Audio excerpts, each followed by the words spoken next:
2025 കണ്ണീർ കഥകൾ തോരുന്നില്ല. നാടിനെ പിന്നെയും ദുരിതക്കയത്തിലേക്ക് തള്ളിക്കൊണ്ടൊരു പൊന്നോമന കൂടി യാത്ര പറഞ്ഞിരിക്കുകയാണ്. തിരുവനന്തപുരം വെങ്ങാനൂർ ചാവടിനടയിൽ 9ാം ക്ലാസ് വിദ്യാർത്ഥിയെ കിടപ്പുമുറിയിൽ രാവിലെ മരിച്ച നിലയിൽ കണ്ടെത്തി എന്ന വാർത്ത ഞെട്ടലോടെയാണ് ഈ നാട് കേട്ടത്.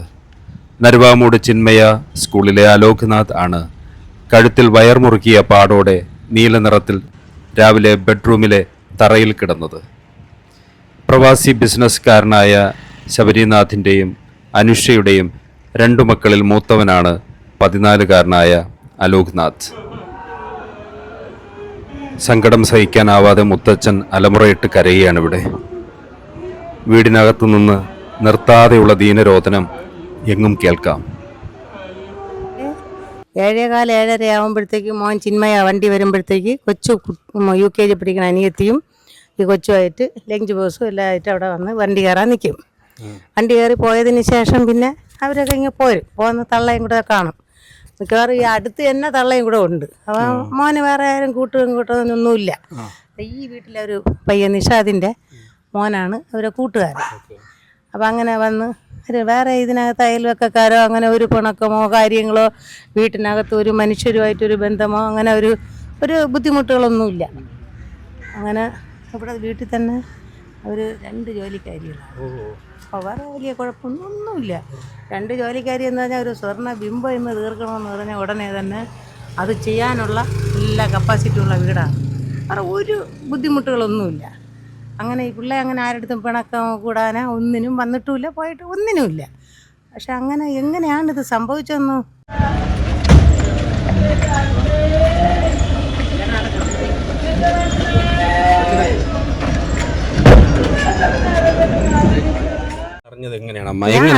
ഞാൻ അവിടെ ഉണ്ടായിരുന്ന ആളാണ്.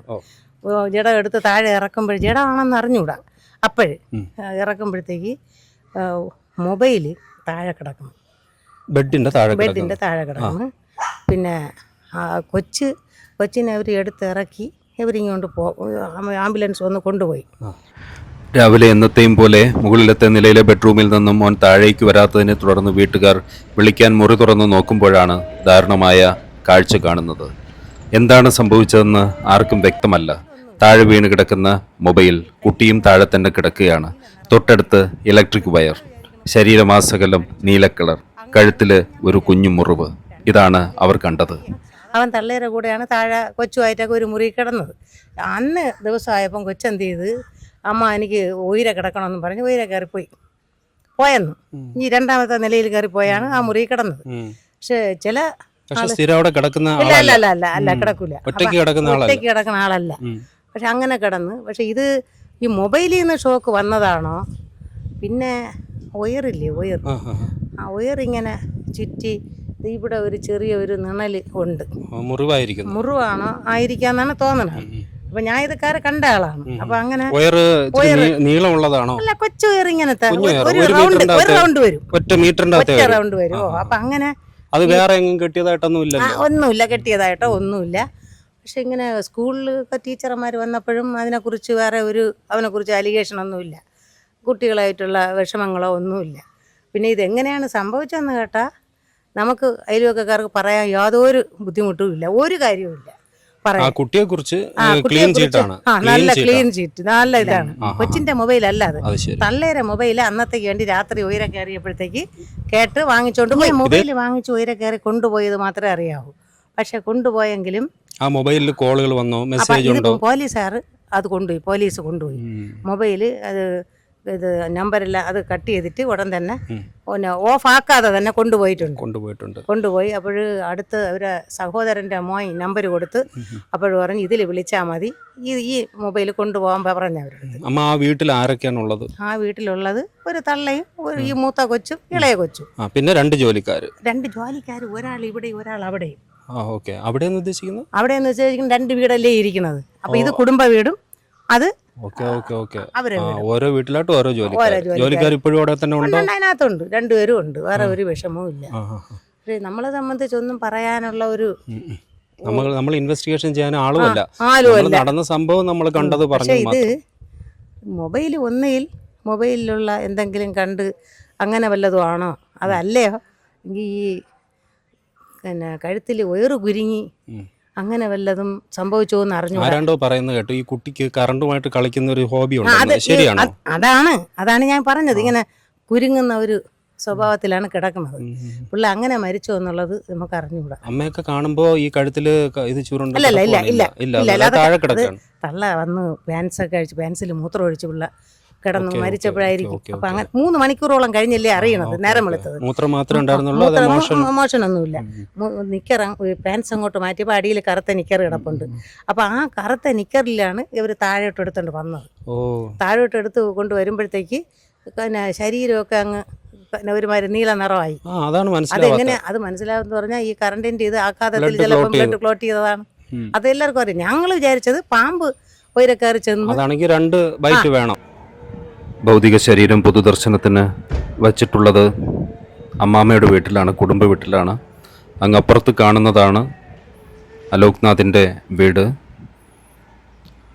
സൗദിയിൽ നിന്ന് അച്ഛൻ വരാനിരിക്കുന്നതേ ഉള്ളൂ. വൈകുന്നേരം 8 മണിക്കകത്ത് അദ്ദേഹം എത്തുമെന്നറിയുന്നു. ഇതാണ് അലോക്നാഥിൻ്റെ വീട്. ഇതുവഴി ഓടിക്കേറി ബാഗും മറ്റും താഴെ വച്ച് ഈ ഊഞ്ഞാലിലിരുന്ന് ആടിയിട്ടുണ്ടാവണം ഒരിക്കൽ. ഇന്ന് അത് വെറും ഒരു ഓർമ്മയായി മാറിയിരിക്കുകയാണ്. ബന്ധുക്കളെ, വേണ്ടപ്പെട്ടവരെ ദുഃഖക്കയത്തിലാക്കിയിട്ട് എന്തോ കാരണം കൊണ്ട്, കാരണങ്ങളൊന്നും വ്യക്തമല്ല, ഒന്നു മാത്രം അറിയാം: ആഴത്തിൽ ഹൃദയങ്ങൾ ഏറ്റുവാങ്ങുന്ന വേദന, കൂടപ്പിറപ്പുകൾ നഷ്ടമാകുന്ന സഹോദരങ്ങൾ, പേരക്കുട്ടികൾ നഷ്ടമാകുന്ന വയോധികരായിട്ടുള്ള വൃദ്ധ മാതാപിതാക്കൾ, ചെറുപ്പം കാത്തു സൂക്ഷിച്ച് മണലാരണ്യത്തിൽ പണിയെടുത്ത് സന്താനങ്ങളെ പോറ്റാൻ ആഗ്രഹിച്ച് എല്ലുമുറി പണിയുന്ന ഗൃഹനാഥന്മാർ, ഇവരൊക്കെ നിരന്തരം വേദനകൾ ഏറ്റുവാങ്ങുന്ന കാഴ്ചകളാണ് ഓരോ ദിവസവും കണ്ടുകൊണ്ടിരിക്കുന്നത്. സംഭവങ്ങളുടെ വാസ്തവികത എന്തെന്ന് നമുക്കറിയില്ല. പലരും പറഞ്ഞു കേൾക്കുന്ന കാര്യങ്ങളാണ് നമ്മളും അറിയുന്നത്. സാധാരണഗതിയിൽ കുടുംബത്തിലുള്ളവരാരും ഇത്തരം സമയങ്ങളിൽ സംസാരിക്കാറില്ല. അതുകൊണ്ട് കാഴ്ചക്കാരായി വന്നു നിൽക്കുന്നവരിൽ നിന്നാണ് നമ്മൾ കാര്യങ്ങളെ അറിയുന്നത്. സത്യമെന്തായാലും എല്ലാ വിഷയങ്ങളിലും പുറത്തു വരണം എന്ന് തന്നെയാണ് ആഗ്രഹം.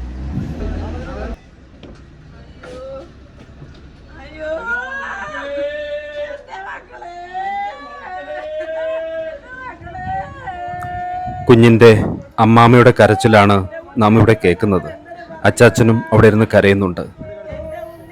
കുട്ടിയുടെ ഭൗതിക ശരീരത്തെ അച്ചാച്ചൻ്റെ വീട്ടിലേക്കാണ് ആദ്യമായിട്ട് കൊണ്ടുവന്നത്. അവിടെയാണല്ലോ ആ ഉണ്ണി ആദ്യം പിച്ച വെച്ച് ഓടി നടന്നത്. എന്തായാലും വല്ലാത്ത ഒരു കാഴ്ചയാണ് നമ്മൾ ഓരോ സ്ഥലത്തും ഇതുപോലെ ആവർത്തിച്ച് കാണുന്നത്. നമ്മുടെ ചാനലിൽ തന്നെ കഴിഞ്ഞ 3 വീഡിയോസ്, കഴിഞ്ഞ 3 ദിവസങ്ങളിലായി 3 സ്ഥലങ്ങളിൽ കണ്ടത് ഹൃദയഭേദകമായ ഒരുപോലത്തെ കാഴ്ചയാണ്. സംഭവവുമായി ബന്ധപ്പെട്ട് ചില അവ്യക്തതകൾ നിലനിൽക്കുന്നുണ്ട്. പോസ്റ്റ്മോർട്ടത്തിന് ശേഷം എല്ലാത്തിനും ഒരു വ്യക്തത വരും. വളരെയധികം ദുഃഖത്തോടെ പ്രിയപ്പെട്ടവരോടൊപ്പം സാഫ്രോൺ.